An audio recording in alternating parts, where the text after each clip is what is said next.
Maing buntag mga kaglami. So for today's video na atay customer. Na atay regular polish lang for today's video. So wala pa man si customer, maghindo-hindo lang sa tadiriya. Kay lisod pudnog abugon. Nya karon kani akong customer dugay na kay siya nag-booking. Nya busy man kay si ma'am, so karon lang siya nakahatag og panahon. So ba tay klase kay init ko na ang panahon. Nya ro nag-ulan, pero salamat gihapon sa Ginoo nga nag-ulan. So hinlo-hinlo nangandoy gid unta ko ba nga mailisa na ni akong kuan salon yan sa unta man ya Diyos gambawa pamanta.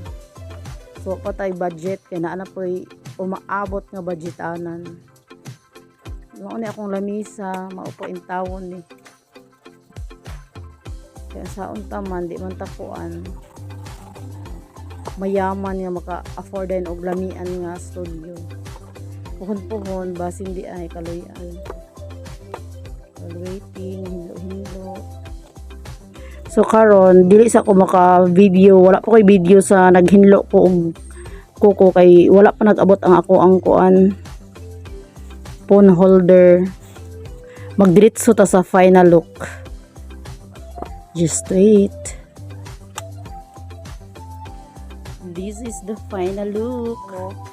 Maghinlo maghapon ko mao ni atong regular polish for only 100 pesos.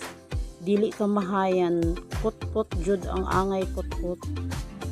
Sa 15 nangita dira og manglugitay og kuko. Usa pay gihulat anhi na sa porok 7.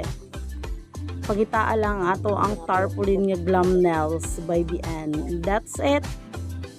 This is your Glam Nails at your service. Thank you so much for watching.